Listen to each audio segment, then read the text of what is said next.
Welcome back. ಬನ್ನಿ ಇನ್ನುಳಿದಿರುವಂತಹ 10 ಸುದ್ದಿಗಳನ್ನು quick ಆಗಿ ಒಂದೊಂದಾಗಿ ನೋಡ್ತಾ ಹೋಗೋಣ. ಕೇರಳದಲ್ಲಿ ಟ್ರೈನ್ಗೆ ಬೆಂಕಿ ಹಚ್ಚಿದ ಪ್ರಕರಣಕ್ಕೆ ಸಂಬಂಧಪಟ್ಟಂತೆ ಆರೋಪಿ ಶಾರುಖ್ ಶೈಫಿಯನ್ನ ಕೇಂದ್ರ ಗುಪ್ತಚರ ಮಹಾರಾಷ್ಟ್ರ ಎಟಿಎಸ್ ಜಂಟಿಯಾಗಿ ಕಾರ್ಯಾಚರಣೆ ನಡೆಸಿ ಬಂಧಿಸಿದ್ದಾರೆ. ಏಪ್ರಿಲ್ 2ರಂದು ಆರೋಪಿ ಶೈಫಿ ಕೋಝಿಕೋಡ್ನ ರೈಲಿನಲ್ಲಿ ಸಹ ಪ್ರಯಾಣಿಕನ ಮೇಲೆ ಪೆಟ್ರೋಲ್ ಸುರಿದು ಬೆಂಕಿ ಹಚ್ಚಿ ಎಸ್ಕೇಪ್ ಆಗಿದ್ದ. ಘಟನೆಯಲ್ಲಿ 2 ಬಾಲಕಿಯರು ಸೇರಿದಂತೆ 3 ಸಾವನ್ನಪ್ಪಿದ್ರು. ಆರೋಪಿಗಾಗಿ ಬಲೆ ಬೀಸಿದ್ದ ಪೊಲೀಸರು ಮಹಾರಾಷ್ಟ್ರದ ರತ್ನಗಿರಿಯಲ್ಲಿ ಬಂಧಿಸಿದ್ದಾರೆ. ಈ ಕೃತ್ಯದ ಹಿಂದೆ ಉಗ್ರರ ನಂಟೇನಾದರೂ ಇದೆಯಾ ಅಂತ ಎನ್ಐಎ ಅಧಿಕಾರಿಗಳು ಹೆಚ್ಚಿನ ತನಿಖೆ ಮಾಡುತ್ತಿದ್ದಾರೆ. ದೆಹಲಿಯ ಆಪ್ ನಾಯಕ ಮನೀಶ್ ಸಿಸೋಡಿಯಾಗೆ ಸದ್ಯಕ್ಕೆ ರಿಲೀಫ್ ಸಿಗೋ ಹಾಗೆ ಕಾಣಿಸ್ತಾ ಇಲ್ಲ. ದೆಹಲಿಯ ಅಬಕಾರಿ ನೀತಿ ಹಗರಣ ಪ್ರಕರಣಕ್ಕೆ ಸಂಬಂಧಪಟ್ಟಂತೆ ನ್ಯಾಯಾಂಗ ಬಂಧನದಲ್ಲಿರುವ ಸಿಸೋಡಿಯಾಗೆ ಏಪ್ರಿಲ್ 17ರವರೆಗೆ ಮತ್ತೆ ನ್ಯಾಯಾಂಗ ಬಂಧನ ವಿಸ್ತರಣೆಯಾಗಿದೆ.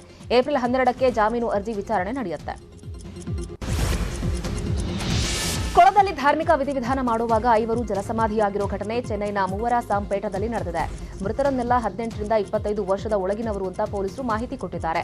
ತಮಿಳುನಾಡು ಸಿಎಂ ಎಂಕೆ ಸ್ಟಾಲಿನ್ ಮೃತರ ಕುಟುಂಬಕ್ಕೆ ಪರಿಹಾರ ಘೋಷಿಸಿದ್ದಾರೆ. ತಮಿಳುನಾಡಿನ ಕಾಂಚೀಪುರದ ಬಳಿ ಡಿಎಂಕೆ ಶಾಸಕರೊಬ್ಬರು ಬಸ್ ಓಡಿಸುವುದಕ್ಕೆ ಹೋಗಿ ಎಡವಟ್ಟನ್ನ ಮಾಡಿಕೊಂಡಿದ್ದಾರೆ. ಹೊಸ ಬಸ್ಗಳ ಸಂಚಾರಕ್ಕೆ ಚಾಲನೆ ನೀಡಿದ ಡಿಎಂಕೆ ಶಾಸಕ ತಾವೇ ಡ್ರೈವರ್ ಮಾಡೋದಕ್ಕೆ ಹೋಗಿದ್ದಾರೆ. ಬಸ್ನಲ್ಲಿ ಡಿಎಂಕೆ ಕಾರ್ಯಕರ್ತರನ್ನೆಲ್ಲ ಕೂರಿಸಿಕೊಂಡು ಸ್ವಲ್ಪ ದೂರ ಹೋಗ್ತಿದ್ದ ಹಾಗೆ ಗುಂಡಿಗೆ ಇಳಿಸಿದ್ದಾರೆ. ಬಸ್ನ ಟೈರ್ ಗುಂಡಿಯಲ್ಲಿ ಸಿಲುಕೊಳ್ತಿದ್ದ ಹಾಗೆ ಇನ್ನೇನು ಬಿದ್ದೇ ಬಿಡ್ತು ಅಂತ ಎಲ್ಲರೂ ಕೂಡ ಹೌಹಾರಿದ್ದಾರೆ.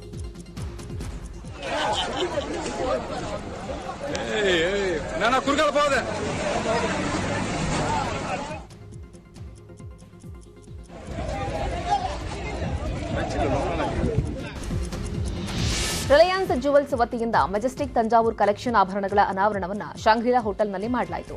ಅಕ್ಷಯ ತೃತೀಯದ ಅಂಗವಾಗಿ ತಮಿಳುನಾಡಿನ ತಂಜಾವೂರಿನ ದೇವಾಲಯಗಳು, ಅರಮನೆ, ದರ್ಬಾರ್ ಹಾಲ್ಗಳಿಂದ ಸ್ಫೂರ್ತಿಗೊಂಡು ತಯಾರಿಸಿರುವಂತಹ ಆಭರಣಗಳನ್ನು ರಿಲಯನ್ಸ್ ಜುವೆಲ್ಸ್ ಅನಾವರಣಗೊಳಿಸಿದೆ.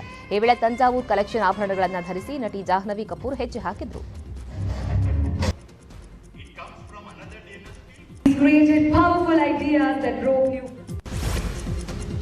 ಬನ್ನೀಗ ವೆದರ್ ರಿಪೋರ್ಟ್ ಅನ್ನು ನೋಡೋಣ.